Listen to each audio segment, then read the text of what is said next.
Hello, can I have your attention, please? Thanks very much. We apologize for the crowd tonight. The attendance has been superb, and Mark and Nicola and Andrew Mackenzie from the AA will do their best to accommodate you tonight. So thanks for your patience. Hope you enjoy it. This is the first in a series of artist lectures that the AA is sponsoring. No, it's not. My name is Robert Violette, so welcome.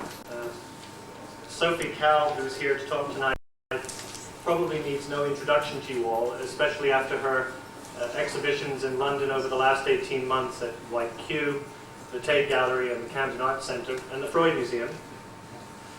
So all I'll say is that after the lecture, there will be complimentary drinks courtesy of Freedom Beer, which you all can enjoy. And that Sophie will be signing books, signing Double Game. This is the belated official launch of Double Game. And they'll be sold tonight at a special price of £30. The normal price is £38. So without further ado, please welcome Sophie Calle.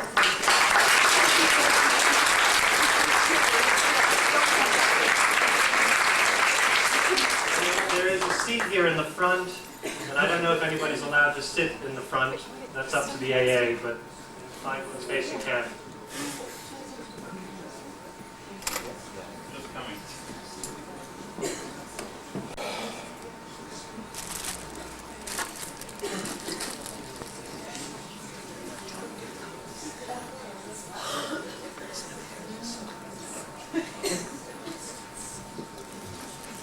Hello.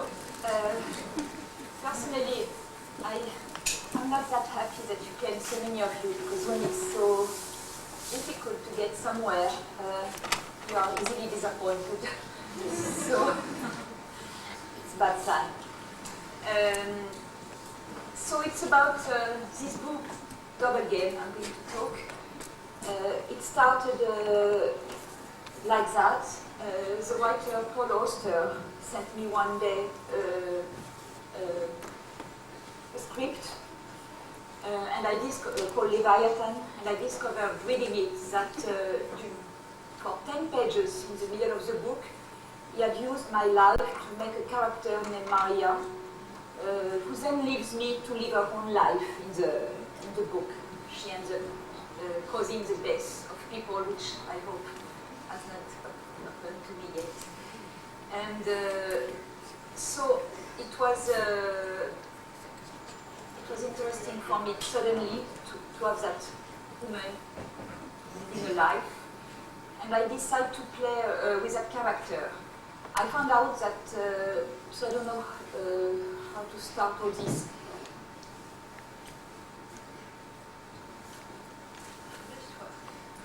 She's trying to press the button. No. She doesn't know what you want to do. Can you put the light back?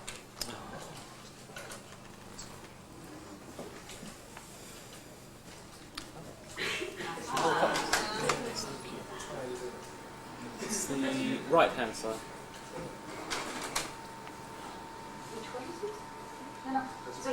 Can we keep the lights on?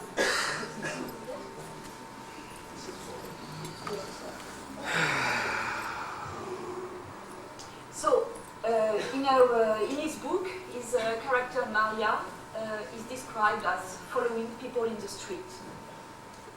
So I decided to take his book, in my own book, and to show what he has taken from me, and revealing a little the little changes he's used. So I started to follow people in 1980. At the time, I was very lost. I didn't know what to do with my life. I had been traveling for 7 years, and I came back to Paris not knowing how to use my day. I was too depressed. I had no specific desire. So I decided to see where people were going, and maybe I thought I could rediscover Paris through those people. So I would just go in the street in the morning, follow anybody, not out of specific interest for that person. I tried not to choose people I was attracted to, because when I am attracted to people, I try to be more direct. So, and I started to follow them. And initially, as I said, it was more to discover new neighborhood of Paris, new bars, new café. let people give a direction to my desk, since I didn't have the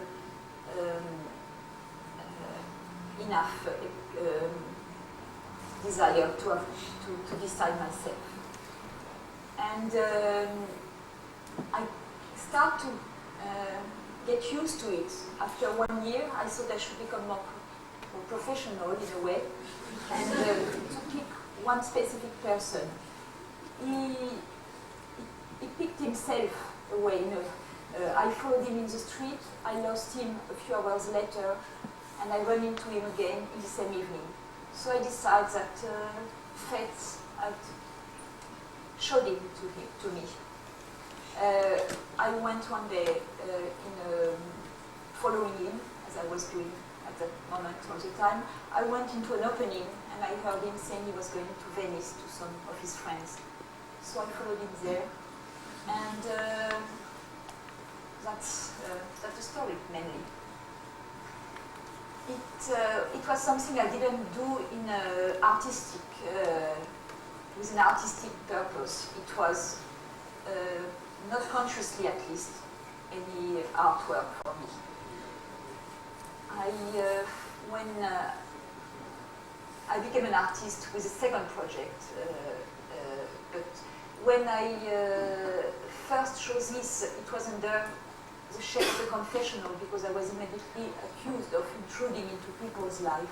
So I thought I was going to confess my intrusion. So people were sitting where the priest normally sits, and I was confessing about following a man. This is why it's like that. After, when I didn't need any more to confess, I showed it in with photo and text. So it's the same work with two completely different way of showing it.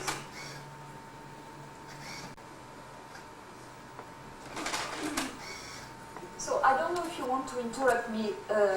I personally enjoy extremely being interrupted, and I prefer from far, just to make it clear, personal questions to technical ones. So you are more than welcome. If you have anything to ask me, it would be helpful and more lively. What? He noticed me after 2 weeks. He understood he was followed, but he didn't know why. So he put me into an alley without exit and faced me. I didn't speak. I left him with his wonders, and I followed him in a more discreet way the next day. I took a room in the street where his hotel was to see him go out. I asked someone to go and see for me in places when he was going to private places, since he knew my face. I was also changing appearance. I had a wig. Really obvious, things like that. It was also Venice Carnival, so it was. So, yes? Did you lose or gain a sense of yourself before this project continued? If I lose, I was, at that point, I had no much sense of myself. I don't know what I lost, or a sense of myself, no, I would not say. You talk about disguise, not disguise. Yeah, it was, yes, more about me following him than about him. He was just a silhouette for me. So in that sense, it's true, it was more, and as I say, I didn't know what to do with my life, so it was a way to not to have to decide. So in that sense, yes, I found something. I also found out that even if you take any arbitrary game and you just decide to obey to your own rules, I mean, in my case, it was my own rules, just by the fact of deciding to obey to it, it becomes immediately nearly necessary. I ended nearly needing this man. It was very hard for me when I stopped following him, because I didn't have to think about anything all the time I was following. I would just have to find him. And to find out he was eating in some trattoria was a big piece of information for me, like if I had found out something really important. So in a way, he was giving me a lot of emotions. He was giving me very full days, and it is what I was needing at that time. At the same time, there were emotions I could control. The day I stopped following him, it was a weakness, all in my life, but in the same time, it was an easy one to get over. So it was a way to fabricate emotions without too much pain behind it. Quite practical. Yes? Did you find out his name? Yeah, he signed a book in a store with his address, phone number, everything. I went after him in the store and just had to copy all this. I used his address when I decided to make a book. I called him. He didn't appreciate at all. He decided to take me to court. Were you using the internet? What?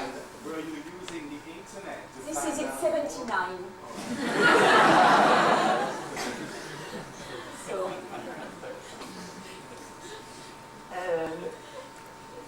the next, was this Robert? Was this in the book, the sleeper?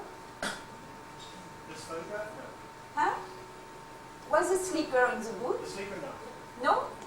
No. So, no? So I'm not talking about it. I have been given a rule, and I like rules, as I said.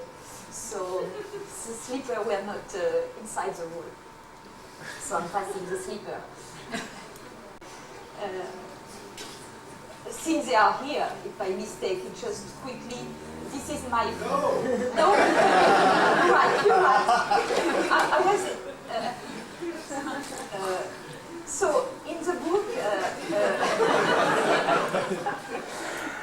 book, Maria is a chambermaid in a hotel in America. So it was not in America; it was in Venice. When I followed that man in Venice, I was extremely frustrated because I could see where he was eating, what kind of museum he was going to visit. But I had an obsession was to get into his bedroom. I wanted to see what books he was reading, this kind of thing I could not have a hand on. So, it was obviously difficult, but I decided when he left Venice, I had a choice between or taking his room and sleep in his bed the night after him, or follow him to Paris.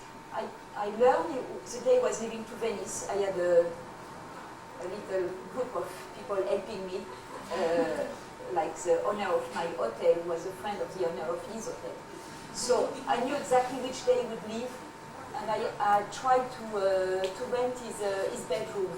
It was already reserved, so I left Venice with him in the train. But it had stayed as an idea for me to get into his room, and that led me to the next idea, that was to become a chambermaid and investigate about people the way I've always been obsessed myself about who sleeps in my bed before me. I am staying in a hotel here that has a phone with messages in your own room, and today I listen to my message and the machine say, do you want to erase the other message? So I listened to the message, and they were for the guy before me, and all the two people left their numbers and said, would you call us? So I kept them. I don't know, I don't think I will do something, but in the same time it's stronger than myself, even if the time is over. I just thought immediately I should call them, and so the man who actually was not alone in the room, because a message says so and so. So maybe it's, I don't know. It's less easy to dream about since they were two. So I decided to take a room. I had 12 rooms to clean. It took me 1 year to get that job. So this work, although I had the idea much before, started much after. This was in '84, until I found a replacement in a palace in Venice. So it was a job of 1 month, and I tried to make the portrait of each room, the way people occupy it, the way they each other follow each other in the same room, try to make bridges between them, and try to imagine who are those people without ever meeting them. So that was a next project called The Hotel. Each time it's the photo of the room. My description, this man stayed 1, 2, 3, 4 days, and the object. Actually, this one is the only one I followed because he kept a diary, and in his diary he was absolutely obsessed with food. You know, he would describe precisely every little bit he had to eat. Like at 4 o'clock I had 2 slices of oranges, at 4:30 I had half an egg, and at 4:60, 4:59 I had a glass of grappa, and the diary was going on and on and on, only about food, except for one day when he said, today I went to Piazza San Marco, and a guy tried to pick me up. I think I will have a nightmare about it tonight. So this guy was interesting to me. He's the only one I followed in Venice, but that's not part of it.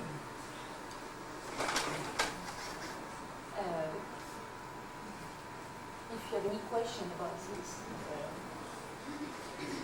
Was there a transition from what seemed to be a kind of a casual beginning of this process of wanting to fill up your days with doing something to the point where you start taking photographs, or were you photographing it all the time, or did you decide at a transitional point where you wanted to document it? Well, I cannot really answer because I'm not allowed to speak about the first project that gave me the but no, I immediately photographed and made. I never thought about myself as a photographer. Actually, I'm a pretty poor photographer. All the photos where action is included, like following somebody in the street, being a chambermaid, obviously I did them myself. But all the project coming after, where the photo was not part of the action, generally I try to have someone do them for me. It will come later. So, but it was immediate. I'm not a photographer. I didn't feel I was a writer. I immediately felt I needed both. Also, the fact of taking photo helped me to be in the action. The man I followed, because I had to take photography, I had to be closer for him. I had to take more risks. Those risks gave me more ideas or more emotions. So the only fact of getting close by taking photos was also helpful to write the text. So it was immediately obvious for me the fact of taking photos. And,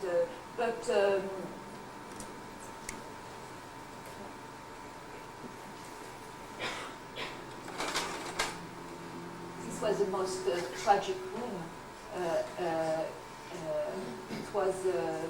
I thought it was a woman staying there. It was for one person, one bed underneath. It was a very beautiful nightgown, silk nightgown, seated on the chair by the bed. But watching inside I found that it was a man staying there. It was only men since. And I found that in the paper that he had been staying in that same room, the precise same days, 2 years before. But with a woman, it was a reservation for 2. So obviously he came back alone with the nightgown of the woman. That's the only explanation I could find for that ghost nightgown. So I'm not going to take them all.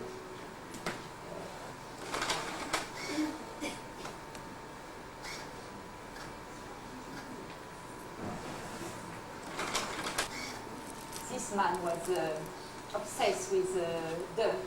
He came with his own sheets and towels and all the things to wash the wood, the glasses, all produce, and all the produce to wash under a plastic bag and a little hammer.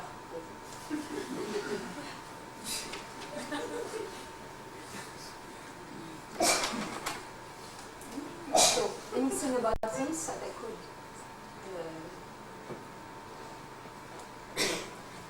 So the next, in many cases at that time, those projects. So I'm obviously all those stories I'm telling you are the ones which are part of the 10 pages in Maria. So Maria is followed by a detective. It's actually verses. You can see it's wrong, but it's no matter. After following a man for so long, I felt the desire to be followed myself, just to have that feeling on me. So I asked my mother to hire a private detective to follow me. I wanted to compare my vision of my day to his description of that same period of time. So on the top, it's my self-portrait and the text describing my day precisely, and on the bottom, it's a photo the detective took of me and his description of the same moment. What did your mother tell the detective? She said that I was in love with a man too old for me, and that she didn't want me to see him again. It was a pretty banal idea. Yes? When you were following people, did you follow women as well as men? And were men more perverse? Yes, at the beginning, yes. When I was following them for 1 hour, or you know, when I was doing quick, actually at the time when I started, I would follow people and I would abandon them as soon as they get into a private place. So they were very short distance, which I didn't know Vito Acconci had done before me. And I guess it was my first artistic conscious gesture, because when I was told that Vito Acconci had been following people, I wondered if I could do a book and show that project about following the man in Venice. And my first artistic gesture was to go to New York and to ask to meet Vito Acconci. So I met him. I explained to him what I had done, and I asked him, in a way, his approval. I mean, I wanted him to give me the right to show it, because if it was pure copy of what he had done, obviously I could not do it. And he gave me his benediction, because he explained to me that the way he followed people, the work I had not seen at the time, was totally out of emotion. It was about the movement in the cities, but there was no personal emotion involved. When on my side it was only about my relation to the person I follow. So he gave me his approval, and just after that I did the work. Yeah? Were you following them because you were fascinated by their strangeness, their difference to you? Yes. Or were you following just narratives to escape yourself? It was something that was calling my eyes. It could be a woman with a bag too heavy for her, or with a bright color. It was not, it was just, the first person that seemed, but it was woman too. But later you selected them. I selected them, but quickly, like, the ones that pass by. But yeah, they had to have something that caught your look. But it's true in the same time, I don't think I would have chosen to for the serious one, where the one I stay, I don't think I would have followed a woman. I was looking for a man. Yeah? What's more important, the investigation of accuracy about what people are actually like, or a kind of imagination about what they're like in the areas that you can't get to, suggestions of what they might be like? I didn't understand anything. Is it about the actual investigation of what people are actually like, or looking at the imagined areas I don't know what it is exactly about. It's about, as I say initially, me behind someone. It's about, it was not about really see what they are like, because it's obviously, but I have always liked side entrance to people's life. In the project I'm not allowed to talk about.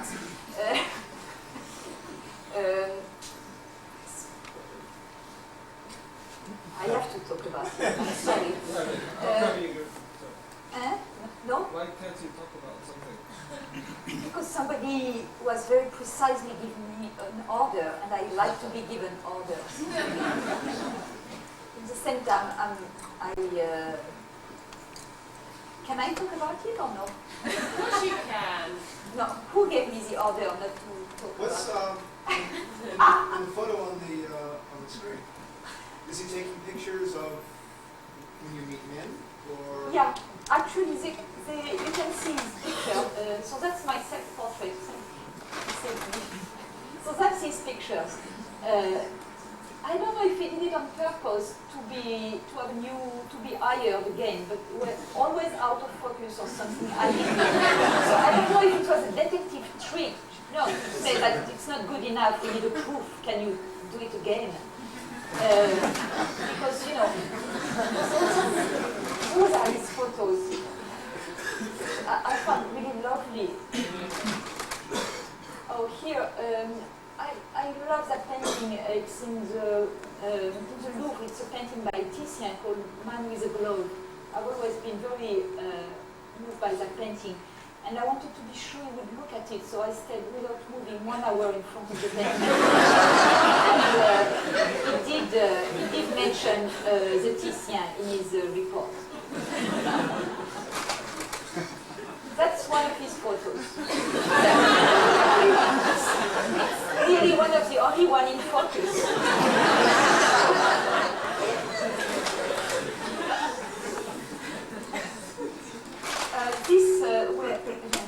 This one, at that point, I knew he was behind me because I didn't know which day I would be followed. I knew I would be followed at a certain period of time, but I didn't know when. He was not a very, very good detective, so I found out quite quickly. And this is a place for documentation photography, so I went there to look at photos of detective to see if the photos of the detective were looking like my detective. So that was a show. And here I am with Mania, but... Did he follow you on a day you were following somebody else? No. At that time I had stopped following. That's him. I didn't know if I would figure out who he was the day he would follow me. So every day I was doing normal things. I didn't try to do weird things like, put a suitcase inside a train station or things like that. I tried to do things I not usually do, except I would not stay 8 hours in bed like I usually do sometimes, because it was too expensive just to... So I wanted to use it, but I want to see the people I like, I want to see the things I like. So I was asking to a friend of mine every day to be at the same place at 5 o'clock and take the photo in case somebody would follow me, to have a memory of him, because I didn't know if I would recognize him the day he would be there. So the day he followed me, that person photographed him. And actually we were lucky because that's the moment he decided to abandon me. I spent the night out. I had a very busy night just to give him food, in a way. But he decided to make me go back home. So at one point in his report, he lies. And that's when my friend followed him, so we know where he went. He went to see a porno movie. So, that's a story where Maria abandons me in Paul Auster's book. In his book, Maria finds an address book And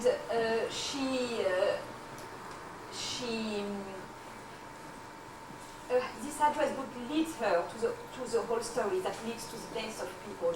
So that's with that story that our paths separated. But I did made work about the address book. So it's this project that Paul Auster used in a way to give a new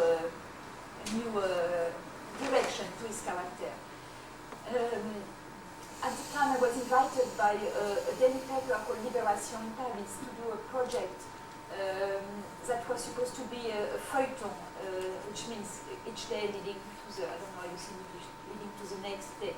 So at the time I found an address book in the street and decided to do a project about the owner of that address book.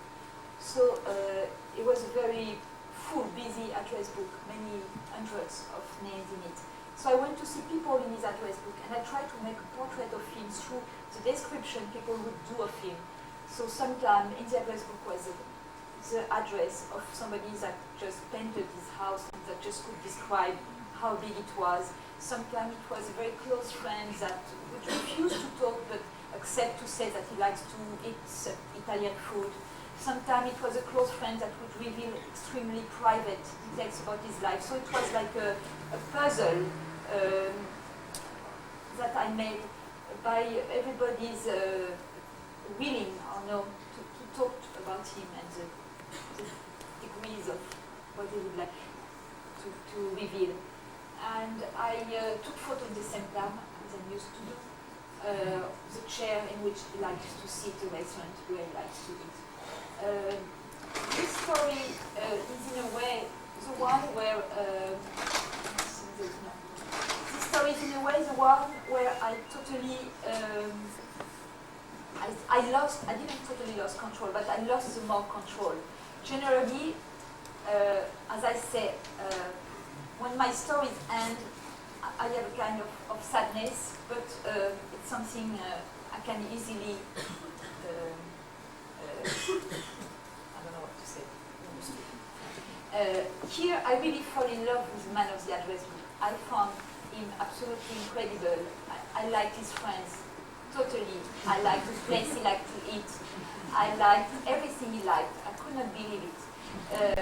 I was extremely lucky. The 2-3 first people I interviewed, I'd not seen him since a long time. One was a painter, or they didn't know anything anymore about him since a long time. And when I met his best friend, like 5-6 days later, she told me he had just gone for a trip of 2 months at the end of the world in Alaska. So I had really, I could not fear anymore. I was always afraid at the beginning that I would ring into somebody's house and he would be there and I would see him and that would be the end of the story since I didn't want to see him. And so I really, and all his friends, many of them didn't like the idea of talking about somebody like that, revealing things. But many of them accepted because it was him. They all said, oh, if it was not him, I would not talk, but he is going to love it so much that I'm going to talk. So I was building that idea that when he was going to come back, he would totally fall into my arms, and that was the beginning of a passionate story. I didn't like much what he looked like on the photo people show me, so I even worked on me to accept his look, saying that it's not important. When he came back, he was absolutely orange. It was a horrifying thing. He went to the newspaper and immediately decided to take them to court. And he refused to see me. I tried many times to meet him. I even tried last year. It's been now 15 years. He's still totally mad at me. And so he gave his own answer to the project. At the time, he went to see people I knew. He did the same kind of thing that I did. And he went to see people I knew, and he found a photo of me without clothes. And he said to the newspapers that if they agreed to publish that photo with his name, because I had never given his name, and he didn't want to be John Doe, he wanted to be who he was. So he published an article saying why he hated my project, why it was totally against his ethic. But he signed with his name and said that, and put a photo of me without clothes as a demonstration of what it is to reveal the other, and that he was doing something he didn't like, but he was forced to do it. So it was his answer. I was quite happy with his answer, I must say, because about that work there was a lot of controversy about the reality of it, or was it true or was it a lie? Did I made up that character alone in my room? Did I invent him, or was it something I had really done? And since it was published in a newspaper, which is not a gossip newspaper, but a very serious one, many journalists were outraged that I was allowed as an artist to do something that they were not allowed as journalists to do. And some journalists nearly said they were going to leave the job. I mean, it was quite complex. So when he gave his name, it made clear at least that the story was not invented. So many people that didn't like the project start to like it. The ones that liked it started to like it. But there was an interesting movement about fiction, I mean truth or lie. It was it's a project, definitively the only one where I think I made somebody suffer, which was not a pleasant feeling, because it was not the idea for me, the idea of cruelty was behind it. At the same time, I must admit that if it has to be redone, I would redo it right away also. So, yeah. What part did revealing yourself play in actually finding some things about somebody else? Like you're finding out something about this man, and a photograph of you naked is left someplace. So you're finding out something Yes. about somebody, and at the same time you are revealing yourself, maybe? Like, did you use that a lot? Really? I mean, How did that happen? Like, why is this photograph there? why is that photograph there? Well, it was not the first one. I used to be a stripper in Pigalle. So a photograph of me without clothes was not something for me extravagant. You know, there are a lot of photos. I mean, it was my job to be without clothes. At the time, when I arrived in Paris in '79, I had no job. When I started to follow people, I had no money, and my way of making money was to be a stripper in Pigalle. So, What did you tell the people in the address book? Did you say I'm an artist, or did you? yeah, I said the truth. Yeah, I said I found an address book. I'm an artist. I'm doing a series for Liberation. Whatever you say will be published in 2 days in the newspaper, because I had 2 days, 2-3 days advance on the parution. And so I said the truth. I would not say anything on the phone. I would say I have some, because as I said initially, I was afraid that I would say the whole story on the phone, and he would be the one opening me the door. So I would just say, I found an address book, I cannot tell you what it is about, would you receive me? So people had to accept initially without knowing who it was about. After a few days in the paper, many people knew about the address book because it's a much read newspaper. So, but I was telling exactly. In a way, I was more careful than some of his friends. There are many things I edited from there that I didn't want to be responsible for him hating his friends. So in a way, I tried to. I mean, it's not to excuse myself.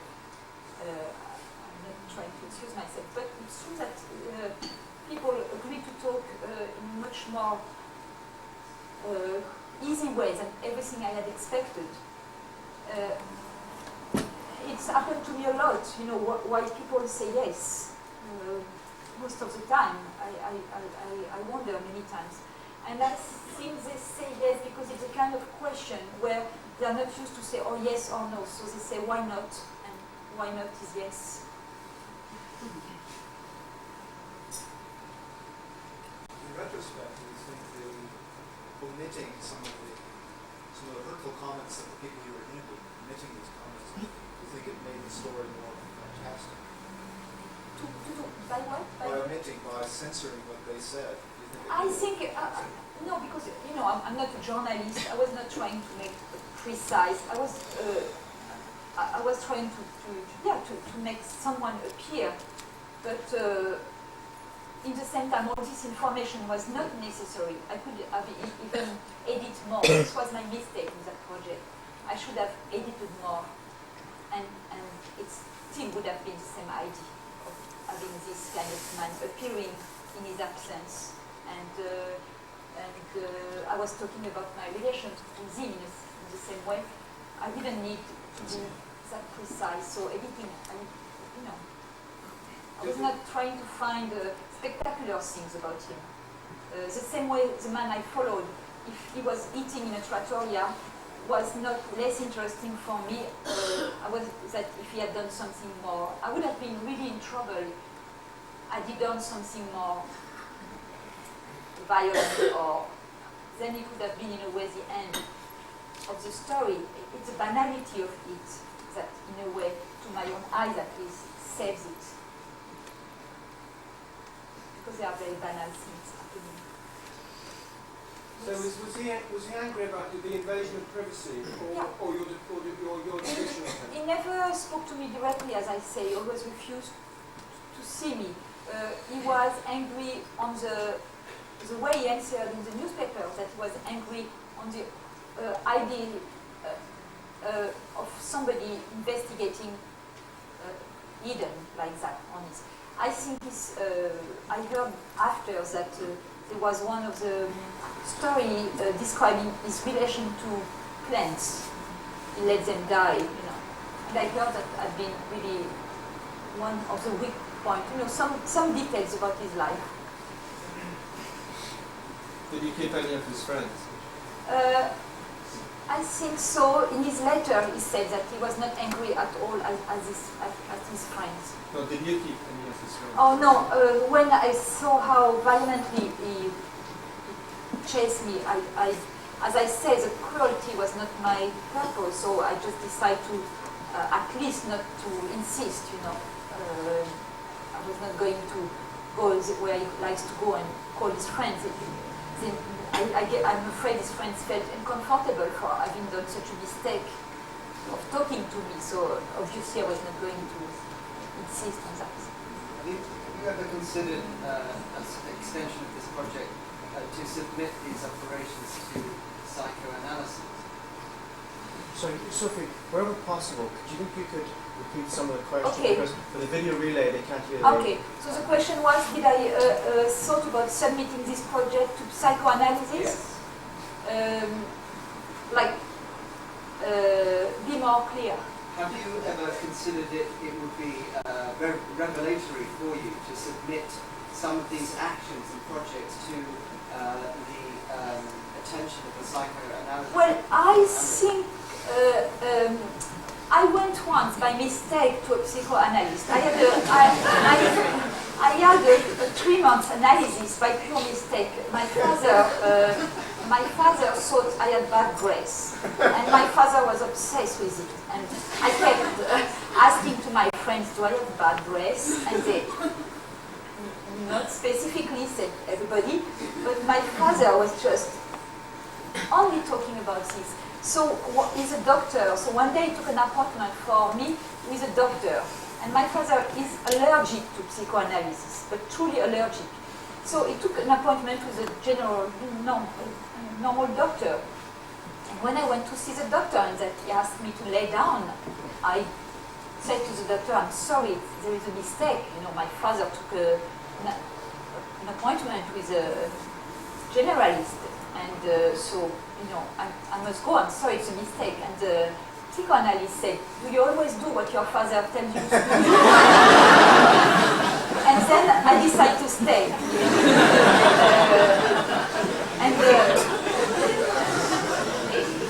It was very interesting. I stayed 3 months. I really liked it a lot.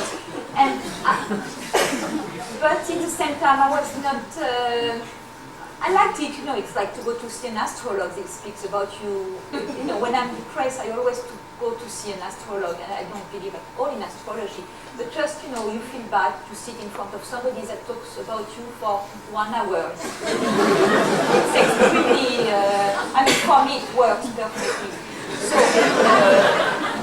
So the same way with that guy, but after 3 months, I was not serious enough about it, so I didn't want to make him lose his time. And I think that, in a way, I'm doing my own little analysis.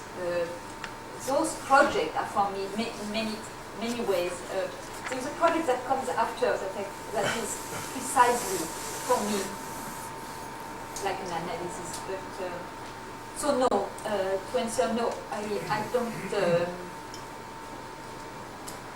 But I did a show in Freud's house, so in a way I got closer.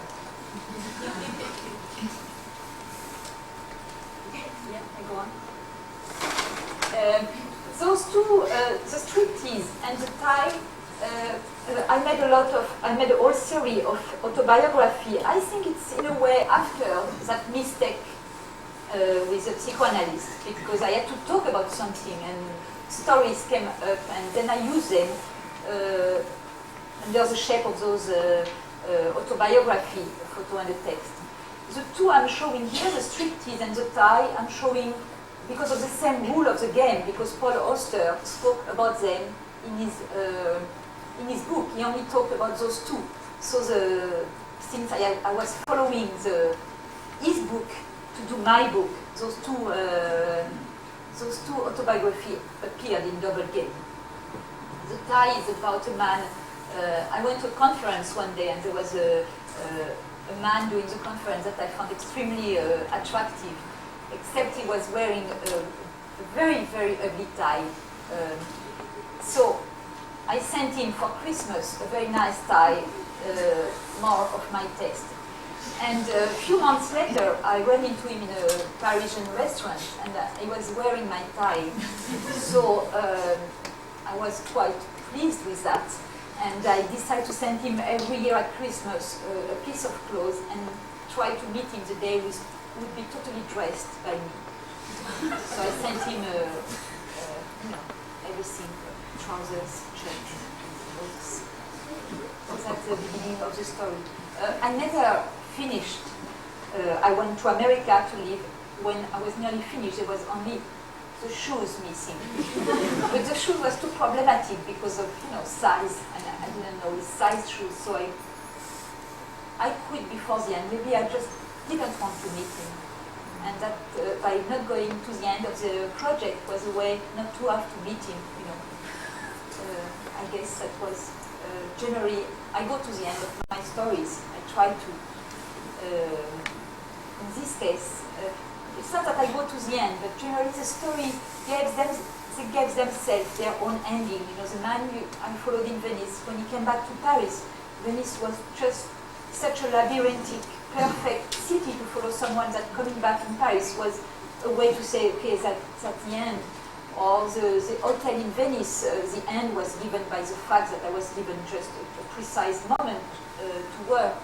And the address book, the end was the day I met his closest friend, the one that really knew everything about him, and suddenly the idea of searching in the address book and finding somebody that had not seen him since 6 months would have been going back. So by meeting his closest friends, I thought that was the end because I could not know more about him than by that person.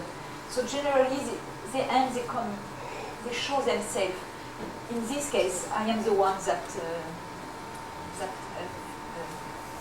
gave my own ending. So this is also in the Paul Auster book.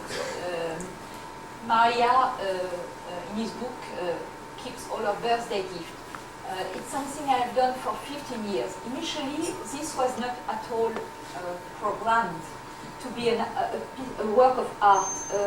I have a lot of rituals in my life I'm not using always to show which are my own little ways of curing myself, to go back to the idea of the psychoanalyst. I've always been extremely afraid on my birthday, which is the 9th of October. In case anybody is interested, send me a gift. I've always been extremely anxious that my friends forget about me, and I'm so anxious that most of the time, for years, something awful happened because I was calling for disaster. 2 men left me precisely that day. And so I had found a few ways to try to save that day by organizing rituals about them, quite complex ones. This is, in a way, the easiest one I had found, and I kept it for 15 years. I would do a dinner where I would invite precisely the same number of people as my age, as I was old, plus an unknown guest, somebody brought by someone that I had never seen that would represent the coming year. And I never touched the gift. And initially, I'm sure it was not because I knew I would use them. It's because somebody gives you a pair of shoes as a birthday gift, you wear them, 2 years after they are totally destroyed, you forget what they were given for, you put them in the garbage, and here the proof disappear. I thought that I wanted to keep all the proofs given to me that day, so I kept all the gifts on the display every year, and when the new year would come, I would put all the gifts in a box and display the new year. So I had always under my eyes the proofs, at least, of attention of my friends, the gestures they did for me, and it works. I mean, at least for me, it works as something comforting. After 15 years, I became much more happy in my life, more sure of myself. I didn't need any more those gifts, and they became a trick. They were not anymore necessary as the necessity of keeping tracks of people's love. So I decided to stop this. In '93, I was 40. It was time to stop this. And there were all the boxes, 15 boxes, and so I decided to show them, to get rid of them. So what's in a way interesting for me is that they are still frustrating cabinets because they are full of wines, chocolates, all things that you cannot take. Work of art by other artists, so now those other artists became Sophie Calle, which is funny. You never tempted to open those lovely bottles of wine? I did once. Yeah. One of the year I drank 11 and kept one. It was a weak year. Other year I didn't drink them. No, because they're getting better and better. Well, now it's too late. If I sell one of the vitrine, I can buy a lot of bottles of wine with it.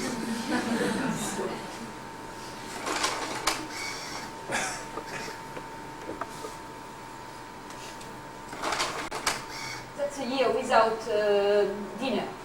Sometimes I was far away, could not organize a dinner. So it's my father and mother that always make me a gift. My father every year give me a work of art. My mother every year something for the house. So.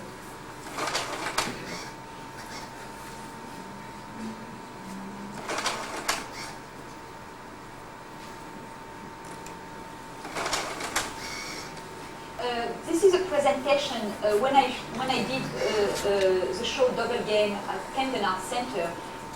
This is a book of Auster that I used but to compare his description to mine, for each project.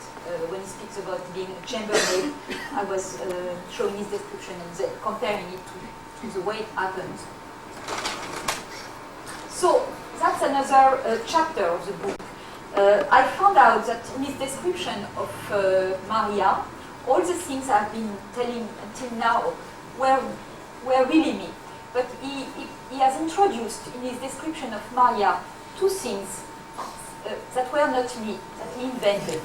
So since it took me, I decided to reverse the game. Since it took me, since I do exist, and it made of me a fictional character, I decided to take his fictional character, Maria, in the 10th page where she's really linked to my life, and to do what he describes. So he said that his character follows a chromatic diet to eat. She eats green on Monday, red on Tuesday, etc. So I decided to obey to Maria and do like her. So I started to eat green on Monday, and that's the last day of the week. I invited 7 guests, 6 guests plus me to eat the meal of the week. So this is not an idea I would have had spontaneously in my life. It was not that exciting to eat green, yellow, and pink. So I just did it because of the rule of the game, but not. It's something I would not have done personally. And that's the other thing that he introduced in his character. Is Maria lives under the spell of certain letters of the alphabet. She lives under the spell of the letters B, C, and W. So I decided to try to do like her. So I choose 2 C, 1 B, and 1 W. It was more also a literary exercise. I'm a big fan of the writer called Georges Perec. He wrote a book called La Disparition, where he wrote a whole book without the most used letter in the French alphabet, which is the letter E. And he made a book of 400 pages where he never ever used the E. And after, he's working a lot about these kind of literary games. Me, I wrote my text about the letter C with using only words starting with the letter C. In the case of this work, 2 of the actions were totally arbitrary to play with the fact of obeying to his rule, but the 2 others were more linked to my life. The 2 C were linked to my life. So I chose the C of confessional, for obvious reasons, the confession, and the C of cemetery. So that's, you don't see much, but I think they come back. Here is the C of confessional. So it's, I'm not Catholic.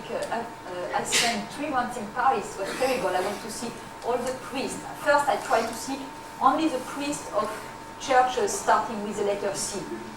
Then I went to all the priests, trying to make my confession, but I wanted to have a photo of that confession. So I had to tell the real story. And since I'm not Catholic, all the priests refused to confess me. I wanted to do a real confession, I mean, really play the game. And, but they all refused. Finally, I met a priest that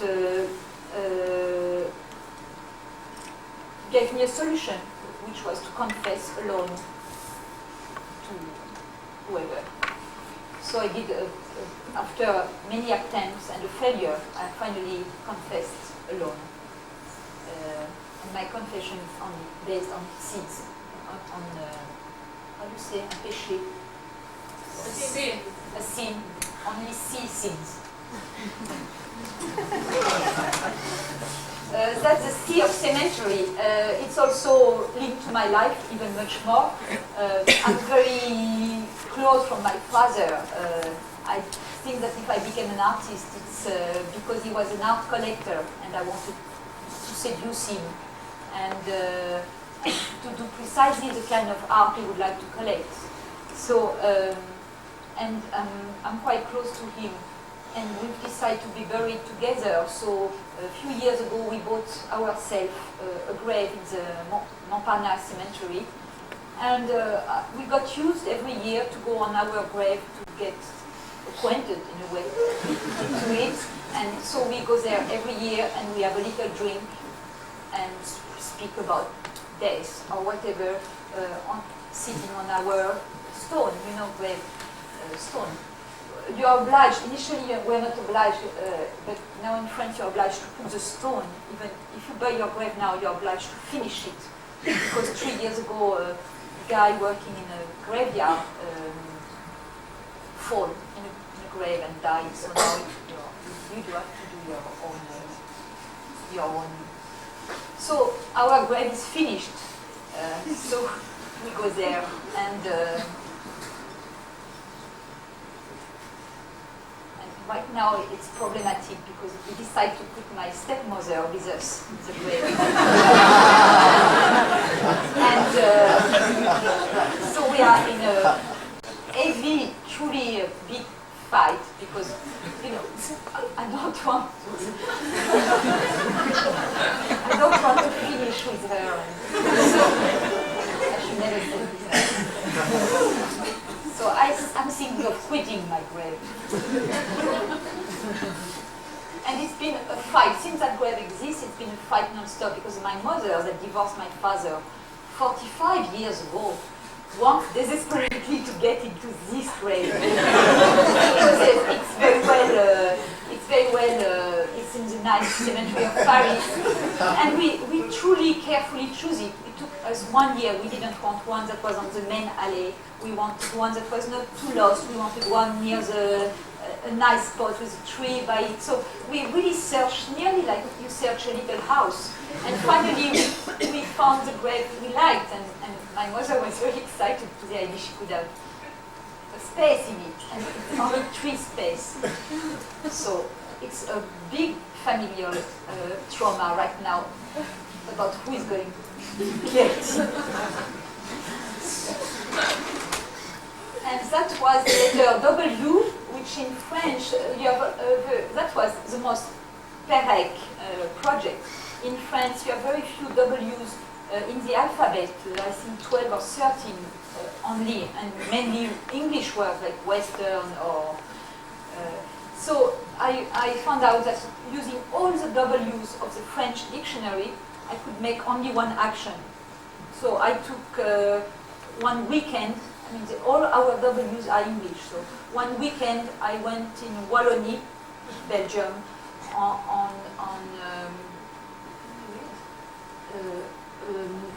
with a book of Luigi and William Wegman, and I can't remember our W's. A book of W's, yes. And music of Wagner, and the World Wide Web, and things like that. And I went to the WC, bathroom, and all this in one action. So that was just for the exercise. That was not very close for my concerns. And this was a little game also with the bee of Brigitte Bardot, B.B.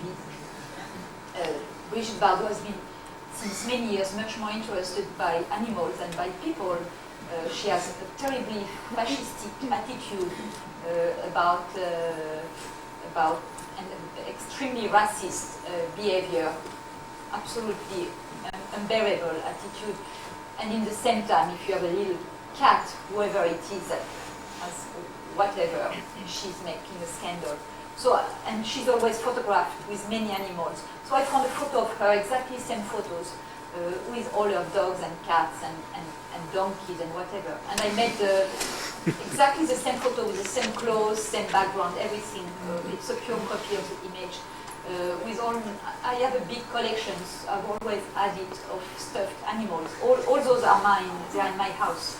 And so I made a photo with all my dead stuffed animals. And I found a text. I made text using the letter B, because in all those B's in the French language, in the French version of that word, means stupid. You know, there are many animals whose name starting with the letter B is a synonym of stupidity. So I did B like BB and like all those animal meanings. A little easy game with Brigitte Bardot.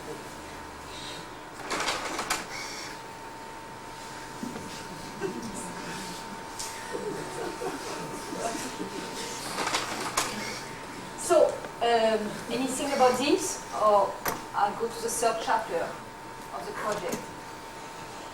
third chapter is that since Paul Auster used me as a character and then I used his character in my life, I wanted to do another step. Initially, in a way, as I said, when I used to follow people, it was a way for me of not to have to decide. And I wanted Paul Auster to write a novel, a book about a fictitious character. And I wanted to do everything, I wanted to do in a way what he wrote for the character of Maria. I wanted to extend it. So I offered Paul Auster 1 year of my life, saying that everything the book would say to do, I would do it for 1 year. So I asked him to write a novel about 1 year of the life of a character, and I would obey absolutely to his book, and would do for 1 year only what the book would say I should do.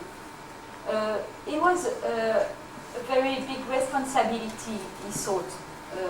If he sends me in his book to Mexico and something happens to me there, he would be responsible, obviously, for anything that would happen to me. So he didn't want to take that responsibility. He decided instead, but I don't abandon very easily. So I bothered him, I must say. I bothered him so much that finally he thought that the best way to get rid of me was to give something. And he offered me a much lightest, as he described, and shortest script for my life by sending me a text in which he asked me to smile to everybody in the street of New York, distribute food to everybody that seems in need for it, talk to all the people that want to talk without never ending the conversation. And the most interesting point was to choose a place in the city and to behave in that place like if it was my own personal, private property, 1 hour a day. So I choose a phone booth. I painted it, put flowers, food, money to phone, chairs, newspaper, everything. And I went there 1 hour every day to take care of it. Since it was my own property, I also put a little tape recorder in the phone. One can totally change himself here. And I did so. I went there 1 hour a day and observed people's behavior and what they say on the phone. So that was the scenario. It's called Gotham Handbook. There are 2 words I cannot stand in the English vocabulary. And for me, the worst of those words is enjoy. I've always had complete paranoia when I go in a hotel and that you ask for breakfast when the waiter comes with a breakfast in your bed and he puts his tray and he says, enjoy. It was always like unbearable, and I've stopped taking breakfast in hotels just by the fear of having to hear enjoy. And so I thought that by putting enjoy was a way to go the most I could. I think enjoy to people. No, it was incredible. Every day when I went back, even money stayed. Even money. It was in Greenwich Street and Harrison, and people. I never put. I had forgotten to put a garbage can. Somebody brought a garbage can full, and newspaper stayed. Food was slightly touched. I can understand why people were maybe afraid, but. Flowers stayed, and even I put every day when I left quarters, there were quarters one day left. No, it was incredible when not taken care of, but yeah. That was a surprise, yes. Can I ask you, excuse me? Yeah. Can I ask you something? I'm just interested by the fact that Paul Auster asked you to do something sort of altruistic in a way. You were surprised that he asked me to do something altruistic? Yeah, and that in a way what seems to kind of connect you with some of the characters in his stories, and also Perrick, is a sort of, there's a kind of purposelessness, there's not a kind of structure there, or there's a seeking of structure, and so it's kind of this imposition of something quite arbitrary. I can't hear you. I heard the beginning about you were surprised about the altruism, but after so this I can answer. You don't know him if you're surprised. No, I don't know him personally. I've read some of his books, but I'm interested in relation to your work and what you had been doing. And the no, I think he was truly afraid by the proposal, and I think he tried to imagine something that was as light and without danger and soft as he could think of, for nothing to happen really. Which was wrong, because I had trouble with the phone companies. They came to try to arrest me. It was quite funny because he tried to find the thing that was for him the most completely non-dangerous situation that nearly, and the people of the neighborhood came to tell me, I was speaking of natural endings. This came like that because the phone company came, destroyed the whole things, and wait for me. And the people of the neighborhood, when they saw me arrive, came in my direction and asked me. But talking to somebody for an hour or giving strangers food, it could be dangerous. I don't see that it's completely the safest thing that you could think of. Well, it's not that dangerous. You control the space. You know where you are. I mean. What did the local people do? Were they against you, the local people, or protecting you? Very much protective. As I say, they came for me not to be arrested. They had fun, you know. I was there every day. There were three guys always at that corner. It was their corner, so they were extremely protective. Yeah. People didn't know really what it was. You know, there was a comment sheet in the phone booth, so people would write their comments.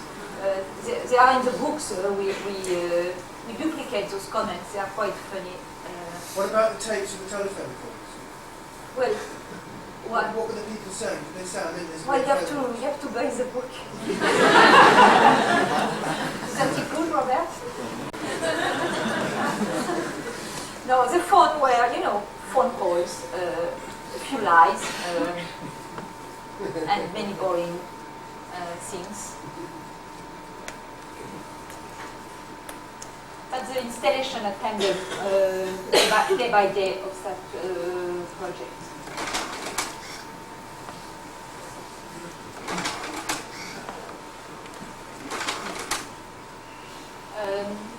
Actually, this was also at Camden Arts Centre, but this is not part of Leviathan.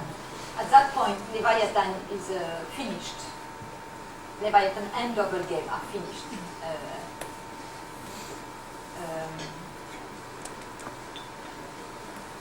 Have you come back to London for some of these projects? What? Have you come back to London for some of the projects that were submitted at the Camden Arts Centre? We are talking of this. Because all the show at Camden Arts Centre was based on obedience. Obedience to the rule of Paul Auster, obedience to what Maria is, obedience. I decided the last day of the show to put a note, and I had to put a note saying, now it's all over, I don't know what to do anymore, which was partly true. Would you have an idea for me? So people did left messages with ideas. I've had a lot of work since I have already arranged them and tried to make pile. There is not yet one idea that I think I have to pick one. I mean, as a rule I gave myself, I have to do one of those things. But I have not decided yet which idea I would do. So for the moment, it's still a stack of possibilities, but I didn't find my ideas in it yet. I mean, the one I would like to obey to.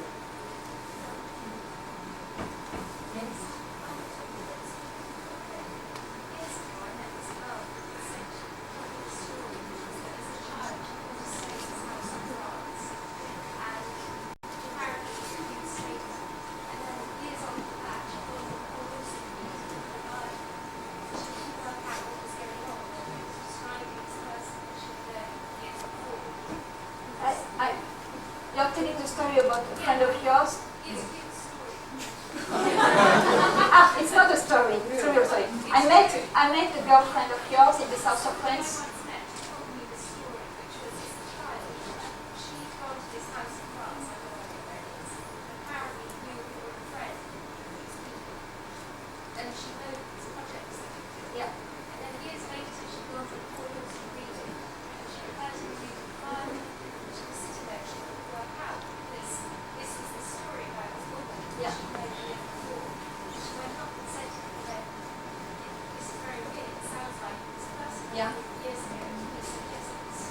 Well, he thanked me for the people which are not here. I'm speaking to the camera. It's too long. Sorry, it's too long. But he thanked me, Paul Auster. I mean, he thanked me in his book. He says that he thanks me for allowing him to mingle fact and fiction. Actually, I don't know why, but in the new version of his book in English, I've been erased.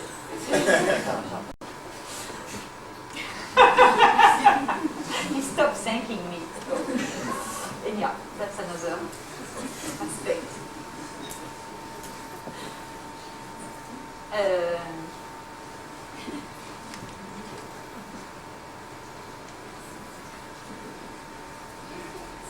Yes?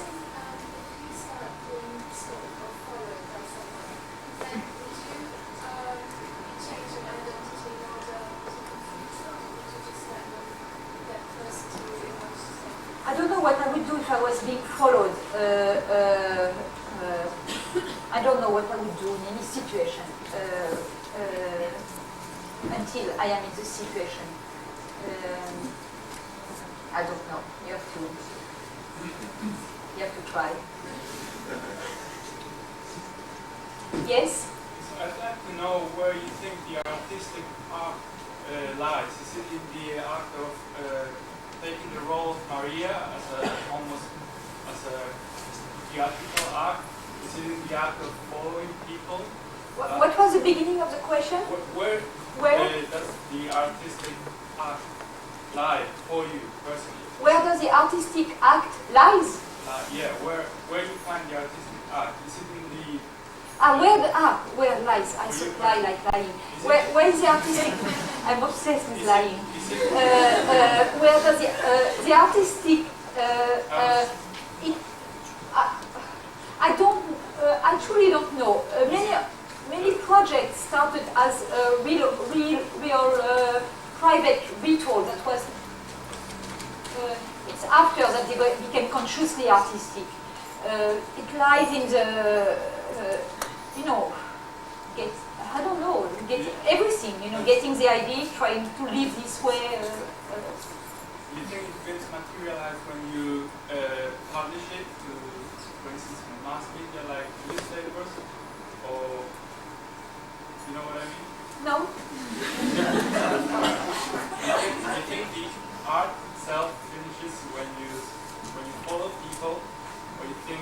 No, I don't think it finishes when I follow people. I don't ask myself that kind of question. I must say, I don't ask myself where the art starts and where the art finishes. It's never a question I would even think about asking myself. It's not. It's not a question I would ask myself. Do you think it finishes when you? No, I was just wondering for you it was very relevant to publish it. Is it relevant to publish it? If it's kind of essential, I was wondering. No, nothing is essential. Obviously, I want to show what I do, so publish it, show it. Do you like all the money you made? If I like the money I make, yes, sure. It allows me to go on.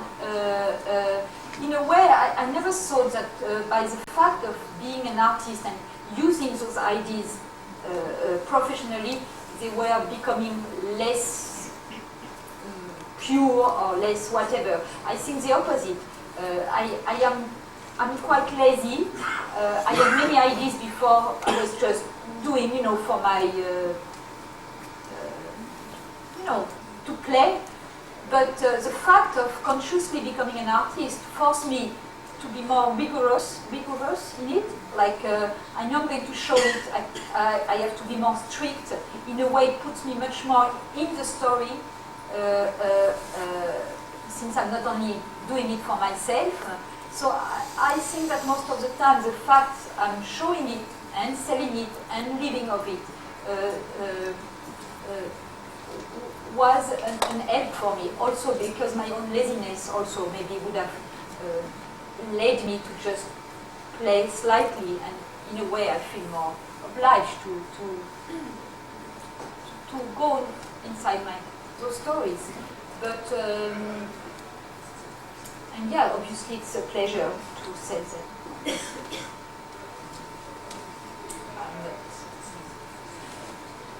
Huh? Yes? Here you are. I was wondering how far you would kind of push one of your, say someone you're following, like now, probably since you started the store, kind of thing, I wondered how far you could maybe sort of push someone who had sense that they've been stalked or surveilled or something. Don't worry, it's all right. I'm just an artist. I cannot, I stopped following people 20 years ago, nearly. So it's a little surrealistic, it's true. I am the one telling that story because it's part of the, now my story. Well, after many works, I've been doing after those works, many works that were less hidden. Actually, I would like, I don't know if we have a little more time, do we? No. 5 minutes? Because it's a little, I'm only speaking so much of the past. I would like to speak about the present. So I would like to say, so maybe to tell, even if it's out of the rule of the game, the project I've just been doing. Just to finish on something that's not my past. So I'm looking at the, yes, I have 5 minutes. So 5 minutes. So I'm passing, here it is. The last project I have made that I have shown in Tokyo, which is on show now in Tokyo, actually has a lot to see with that story of psychoanalysis in a way. It's a very old story, actually. I'm still going in the past, but I've just used it now. It was in 85. I was in Tokyo for 4 months and in India. And there was a personal event in my life that made me suffer terribly. And I thought that I had never suffered as much at that precise day. There is an expression, a medical expression called exquisite pain, that when you are able to put the finger precisely where your bone break or something like that, they call it exquisite pain because it's the exact spot of suffering. And me, I thought I had never suffered as much at that precise minute in India that day. And I went back to France because I thought it would be easier to be unhappy in your own house and with friends and all this. And I really tried to find a method at the time. So it was not at all with an artistic, maybe unconsciously with an artistic idea about it. But the main reason was to find a way to suffer less.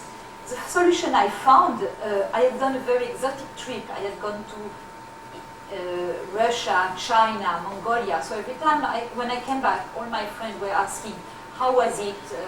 And I hated that trip because I thought that trip was responsible for my suffering. If I had not gone, I would not have the man. It was a stupid, banal love story. The man would have not left me. And so I hated that trip. So instead of telling what my trip was to all those people, I started to tell what had happened. How he had left me and why and how it happened. And I thought that if I was repeating my own story over and over and over non-stop to everybody that would ask why I was crying or how was my trip, I would exhaust that story by the fact of repeating it non-stop. In the same time, I asked those people if they could tell me what was the worst moment, the worst hour of their life, when was it that they suffered the most. And if they didn't want to say it, what was the music playing, what was the color of the clothes they were wearing, what was the wallpaper like. So people, and I thought that by doing this exchange, so I started this and I started to meet people every day and tell about my suffering in exchange of their own story. And I thought that I would become totally bored with my own story out of repetition, or the story of the other people would be so much worse that it would completely relativize my own pain. And it worked splendidly. After 3 months, I was really feeling okay, and I could not stand my own story anymore. And but it was so fragile as a self-legal therapy that I was afraid to touch it. So I put all these interviews in a box, really just not to play with it. I could not imagine myself, editing it and listening to it again. And I always was kind of superstitious with that story. I could not touch it again. I was afraid that if I was going back to it, it was going to reappear. And finally, I guess it was the only influence of the 2000 year on me. I thought I had to get rid of it before 2000. And since this story had happened mainly in Japan, and I was invited for a show in Japan, I decided to show it. So this was last month. So it's presented under the shape of how do you say, when you 5, 4, 3, 2, 1, how do you count down to happiness? Like it's my story of my trip was for me the trip leading me to an happiness. So my trip was 3 months. So it's 90 images, all called 10 days before an happiness, 9 days. The letter I received at the time,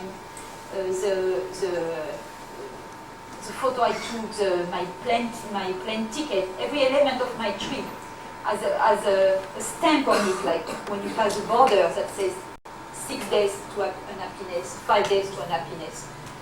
Like without knowing it, I was slowly approaching to that day that I had not obviously imagined before. So that's the countdown to an happiness. I installed the room in which I was unhappy in India, in that museum, so with a red phone, because it was all around a red telephone. All the story of my minute of unhappiness goes around a red telephone. And I think that I got the idea of that exchange of story, because when it happened through that red telephone, I was in India, I knew nobody, and I immediately felt that I had to talk to somebody, that I had to get it out right away. I had no money at all at the time. I could not afford to call friends and spend time on the phone. So I looked in the phone booth in New Delhi for somebody speaking French, and I found the number of a press agency, Agence France Presse, where obviously someone had to speak French. And I had to speak with the director for the Agence France Presse. And I went to see him, and I said, please, I beg you, listen to me. And I told him that 1 hour before, the man I loved had left me. And he listened to me, and he was extremely nice because for the 2 next days until I found a plane, he took me to his house with his family and children and really took care of me. So the fact that my immediate gesture was to try to find somebody just to take it out, I guess what gave me the idea after to repeat this. And that installation, it's every time the image of the red phone with my story compared to the so it was presented broadreads, the texts are on broadreads. People's story, it's grey on white, and my story was white on grey. The first story, which are very long, where it really tells everything, they are white on grey, and the more it goes, the more I go far away from the dead, the more the broadread becomes monochrome. At the end, the broadread is grey on grey. When the story totally fades out, it becomes very short. Because when you tell the same story every day to somebody, you're full of details the first day and you cry and the story is hectic. And the last day I say, he did this, I did that, it was 2 o'clock. So then, when that was a Broadway, when I arrived to the very short stories, they became totally impossible to read and faded and disappearing. That's it.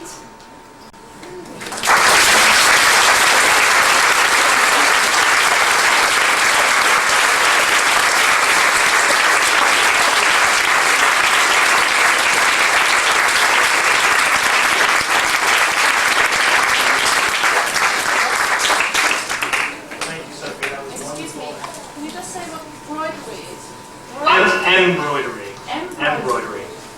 Yeah, like Penelope waiting for Ulysses.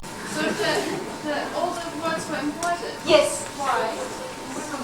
Time passing by, suffering, woman's waiting, Penelope. Thank you, Sophie. Thank you, everyone from the AA, Andrew, Mark, Nicola, Joel for organizing the closed circuit TV upstairs. It'll take a few minutes for us to clear some chairs and organize the beer, which will be in the room to my right. We'll set up a table here for Sophie. If any of you were too shy to ask questions during the lecture, I'm sure Sophie will be happy to answer them individually. Stick around with the beer, and everybody from upstairs, please come down. Thank you very much.